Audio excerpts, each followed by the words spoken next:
আসসালামু আলাইকুম everyone, I hope সবাই অনেক ভালো আছেন। আজকে নিয়ে আসলাম শাক ভাজা রেসিপি। তো শাক ভাজা তো সবাই করতে জানে। তো আজকে আমি যে শাকটা নিয়ে আসছি, আমার হাজব্যান্ড বললো এটা সরিষা শাক। এখন আমি সরিষার কোনো গ্রানই পাচ্ছি না। তো যাই হোক, আমি দেখলাম যে মাঝখানে ব্রোকলির মতো কিছুটা।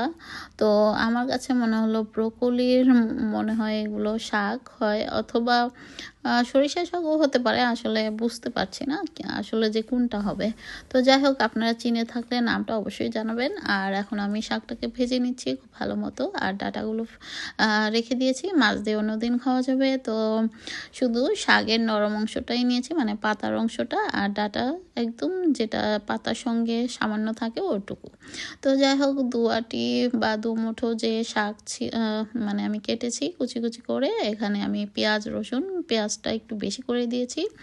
তো সামান্য পরিমাণে তেলটাও একটু বেশি দিতে হবে, তাহলে দেখবেন শাক ভাজিটা খেতে খুব ভালো লাগে। তো আমি পেঁয়াজ কুচি রসুন কুচি দিয়ে মানে এর সঙ্গে সামান্য একটু লবণ, সামান্য একটু হলুদ গুঁড়ো অ্যাড করবেন। দেখবেন শাক ভাজির কালারটা সুন্দর হয় দেখতে এবং খেতেও ভালো লাগে।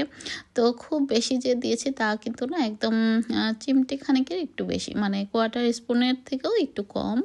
তো যাই হোক, অ্যাড করেছি এবং কাঁচামরিচগুলো দিয়ে দিয়েছি। তো একটু পেঁয়াজটাকে থেতো করার মতো চেষ্টা করছিলাম।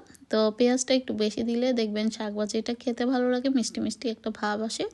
তো এই তো আমার শাক ভাজিটা অলমোস্ট হয়ে যাচ্ছে। আর শাক রান্না করতে বা ভাজি করতে দেখবেন বেশি সময় লাগে না। আর এভাবে একবার হলো খেয়ে দেখবেন। আর সঙ্গে আমি একটু মূলা ছিল, তো সেই মূলাটা কেটে দিয়েছি, মানে তার জন্য এরকম লাগছে। তো এই তো শাক ভাজি দিয়ে আমি গরম গরম ভাত, সঙ্গে একটা কাঁচামরিচ নিয়ে নিয়েছি, আর সিদ্ধ মরিচটাও নিয়ে নিয়েছি। তো মরিচ খেতে কিন্তু আমারও ভালোই লাগে। তো খুব বেশি যে খাই তা কিন্তু না, মাঝে মাঝে সুন্দর মরিচ দেখলেই খেতে ইচ্ছা করে, এই আর কি। সঙ্গে নিয়ে নিলাম, জানি না কতটুকু খেতে পারবো। তো আমার শাক ভাজির রেসিপিটা আপনাদের কাছে কেমন লেগেছে অবশ্যই কমেন্টস করে জানাবেন। তো আজ পর্যন্তই, আল্লাহ হাফেজ, থ্যাংক ইউ ফর ওয়াচিং।